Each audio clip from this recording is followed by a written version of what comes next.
یہ کیوں کہا پہلے کہ جس کا میں مولا ہوں؟ یہ کہنا کہ جس کا میں مولا ہوں تاکہ سب کو پتہ چل جائے کہ جس معنی میں مولا ہوں اسی معنی میں علی مولا ہے. یہ واضح کرنا تھا نا. من کن تو اسی لیے کہا ہے کہ جس معنی میں تمہارا مولا ہوں، اگر میرے کو دوست سمجھتے ہو، یار سمجھتے ہو، تو پھر اس کو بھی دوست یار سمجھنا، اور میرے کو اگر اپنا آقا سمجھتے ہو، رسول اعظم سمجھتے ہو، میری نبوت اور رسالت کا کلمہ پڑھتے ہو، تو پھر اسے بھی میرے بعد اپنا حاکم سمجھنا اور اپنا پیشوا سمجھنا. بسم اللہ الرحمن الرحیم. سامعین، نبی پاک صلی اللہ تعالیٰ علیہ وآلہ وسلم حجۃ الوداع سے یعنی آخری حج سے واپس تشریف لا رہے تھے، تو مدینہ منورہ اور یمن کی طرف جو لوگ جا رہے تھے صحابہ اکرام، وہ نبی پاک صلی اللہ علیہ وسلم کے ساتھ موجود تھے. غدیر خم کے مقام پر رسول اکرم صلی اللہ علیہ وسلم نے صحابہ کو جمع فرمایا اور حضرت علی رضی اللہ تعالیٰ عنہ کا مقام و مرتبہ صحابہ کے سامنے ارشاد فرمایا. من کنت مولا ہو فہذا علی مولا ہو، جس کا میں مولا ہوں علی بھی اس کے مولا ہیں. اللہم وال من والا ہو، اے اللہ تو بھی اس کو محبوب رکھ جو علی سے محبت کرے. وعاد من عادا ہو، جو علی سے عداوت رکھے، دشمنی رکھے، اے اللہ تو بھی اس سے دشمنی فرما. چند صحابہ اکرام کو حضرت علی رضی اللہ تعالیٰ عنہ سے کچھ شکایات تھیں جو نبی پاک صلی اللہ علیہ وسلم کی بارگاہ میں انہوں نے پہنچابی دیں. تو رسول اللہ صلی اللہ علیہ وآلہ وسلم نے ان کی شکایات کے رد عمل پر یہ ارشاد فرمایا. اس لیے رسول اکرم صلی اللہ علیہ وسلم نے حضرت علی رضی اللہ تعالیٰ عنہ کا ہاتھ مبارک پکڑ کر یہ ارشاد فرمایا، جس کا خلاصہ یہ کہ میرے علی کی بڑی شان ہے، میں علی سے ہوں، علی مجھ سے ہیں، تاکہ قیامت تک کوئی مومن علی سے بغض نہ رکھے.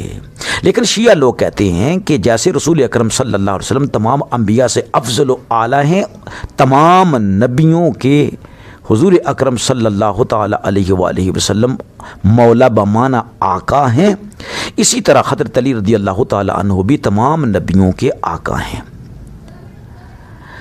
مسلمانوں کا کیا عقیدہ ہے؟ وہ کہتے ہیں کہ نہیں، اللہ تعالیٰ نے کسی غیر نبی کو نبی پر فضیلت نہیں دی، جبکہ شیعہ کہتے ہیں کہ 12 اماموں کو تمام نبیوں پر فضیلت ہے، اور بالخصوص حضرت مولا کائنات علی المرتضیٰ شیر خدا رضی اللہ تعالیٰ عنہ کو تمام نبیوں پر فضیلت ہے. اور یہی خطبہ وہ لوگ لاتے ہیں کہ نبی پاک صلی اللہ علیہ وسلم نے ایسا ارشاد فرمایا ہے.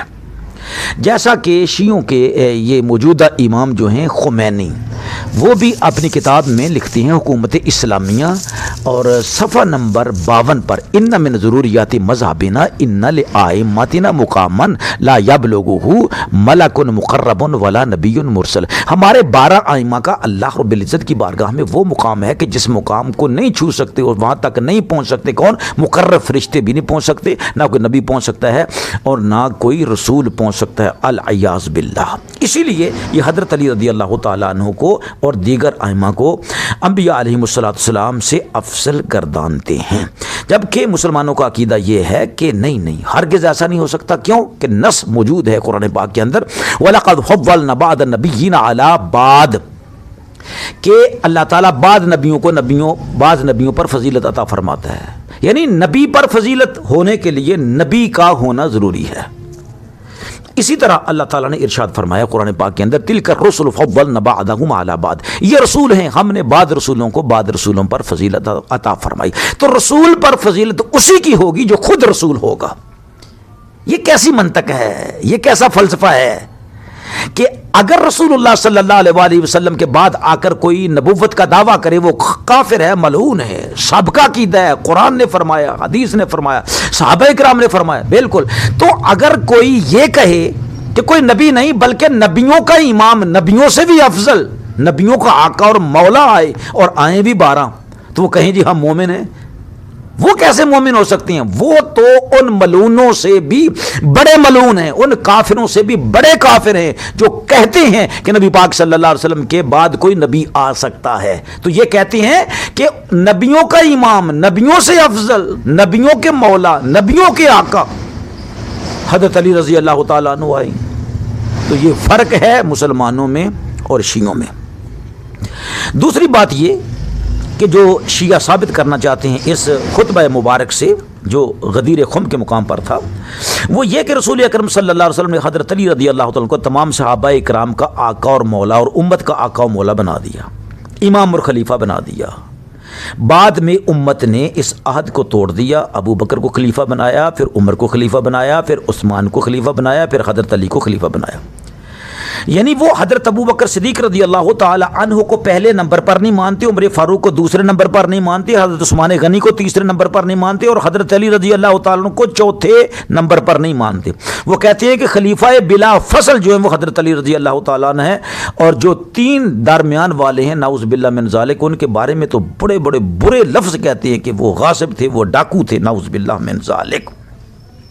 تو یہ بالکل تیار نہیں ہے، جبکہ یہ عقیدہ جو شیعوں کا ہے نہ حضرت علی رضی اللہ تعالیٰ عنہ کا تھا، نہ اہل بیت اطہار میں سے کسی فرد کا تھا، بلکہ حضرت علی رضی اللہ تعالیٰ عنہ تو شیخین کو، ابو بکر صدیق کو اور عمر فاروق رضی اللہ تعالیٰ عنہ کو شیخ الاسلام مانتے ہیں، دونوں کو امام برحق مانتے ہیں، اپنے پیشوا مانتے ہیں، اپنے مقتدا مانتے ہیں، افضل البشر بعد الانبیاء مانتے ہیں، پہلے ابو بکر صدیق کو اور دوسرے نمبر پر حضرت عمر فاروق رضی اللہ تعالیٰ عنہ کو۔ جیسے کہ یہ صحیح بخاری میں ہے کہ محمد بن حنفیہ جو حضرت علی رضی اللہ تعالیٰ عنہ کے صاحبزادے ہیں، وہ فرماتی ہیں قلت لابی، میں نے اپنے والد ماجد حضرت علی رضی اللہ تعالیٰ عنہ سے پوچھا ای الناس خیر بعد النبی صلی اللہ علیہ وسلم، نبی پاک صلی اللہ علیہ وسلم کے بعد کون شخص ہے جو سب سے افضل ہے؟ قال رسول اللہ صلی اللہ علیہ وسلم، قال علی رضی اللہ تعالی عنہ، حضرت علی رضی اللہ تعالی عنہ نے فرمایا ابو بکر، بیٹا وہ ابو بکر ہیں۔ قلت ثم من، میں نے کہا کہ ان کے بعد ابو بکر کے بعد کون ہیں؟ قال عمر، فرمایا ان کے بعد عمر ہیں۔ ام المومنین عائشہ صدیقہ رضی اللہ تعالی فرماتی ہیں کہ عمر فاروق رضی اللہ تعالی فرمایا کرتے تھے ابو بکر سیدنا و خیرنا و احبنا الی رسول اللہ صلی اللہ علیہ وسلم، ابو بکر ہم سے افضل ہیں، وہ ہم سب سے خیر والے ہیں، اور سب سے زیادہ رسول اللہ صلی اللہ علیہ وسلم ابو بکر سے محبت فرمایا کرتے تھے۔ یہ جامع ترمذی کے اندر حدیث موجود ہے۔ میرے عزیز دوستو، یہ کیسے ہو سکتا ہے کہ امام اول حضرت علی رضی اللہ تعالیٰ عنہ ہو، جبکہ اللہ کے رسول صلی اللہ علیہ وسلم نے واضح طور پر ارشاد فرمایا لا ينبغي لقوم فیہم ابو بکر ان یؤمہم غیرہ، یہ جامع ترمذی میں حدیث ہے کہ ابو بکر کے ہوتے ہوئے لوگ کسی دوسرے کو اپنا امام بنا سکتے ہی نہیں ہیں۔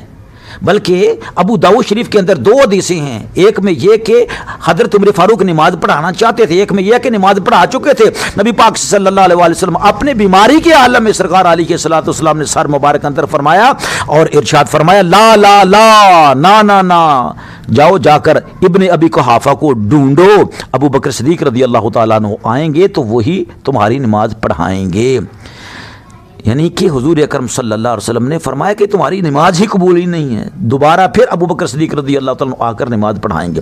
حضرت علی رضی اللہ تعالیٰ عنہ اور زبیر رضی اللہ تعالیٰ عنہ دونوں فرماتے ہیں، پھپھی اور ماموں کے بیٹے، آپس میں پھپھی اور ماموں کے بیٹے ہیں، ان نرا ابا بکر حق الناس بہا بعد رسول اللہ صلی اللہ علیہ وسلم، کہ بے شک خلافت کے حقدار ہماری نظر میں سب سے زیادہ رسول اللہ صلی اللہ علیہ وسلم کے بعد حکومت کے حقدار حضرت ابو بکر صدیق رضی اللہ تعالیٰ عنہ۔ کیوں؟ انہو لصاحب الغار، اس لیے کہ وہ صاحب الغار ہیں، وثانی اثنین، اور ثانی اثنین ہیں، وَإِنَّا لَنَعْلَمُ بِشَرْفِهِمْ، اور ہم حضرت علی رضی اللہ تعالیٰ عنہ فرماتے ہیں اور حضرت زبیر، ہم ابو بکر صدیق رضی اللہ تعالیٰ عنہ کی شرف کو وکبرہ، اور ان کی بزرگی کو، ان کی عظمت کو ہم جانتے ہیں۔ وَلَقَدْ أَمَرَهُ رسول اللہ صلی اللہ علیہ وسلم بالصلاۃ بالناس، رسول اللہ صلی اللہ علیہ وسلم نے انہی حکم فرمایا تھا کہ وہ لوگوں کو نماز پڑھائیں، وَهُوَ حَيٌّ، اس حال میں کہ نبی پاک صلی اللہ علیہ وسلم ابھی ظاہراً زندہ تھے۔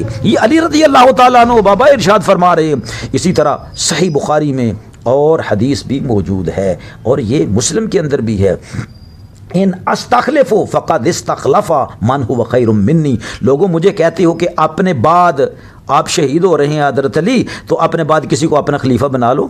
تو حضرت علی رضی اللہ تعالیٰ نے ارشاد فرمایا اگر میں خلیفہ بناتا ہوں تو اس نے بھی تو بنایا تھا جو مجھ سے افضل ہیں، یعنی ابو بکر صدیق رضی اللہ تعالیٰ عنہ۔ وہ ان اترک، اگر میں ترک کر دیتا ہوں، خلیفہ نہیں بناتا، فقد ترک من هو خیر منی، تو اس نے بھی خلیفہ نہیں بنایا تھا جو مجھ سے افضل ہے، یعنی رسول اکرم صلی اللہ علیہ وسلم۔ یہ متفق علیہ حدیث ہے، بخاری میں ہے اور مسلم میں ہے۔ اسی طرح دوسری کتب احادیث کے اندر اسی طرح کی حدیث مبارک ہیں۔ ارشاد فرمایا کما اجمعنا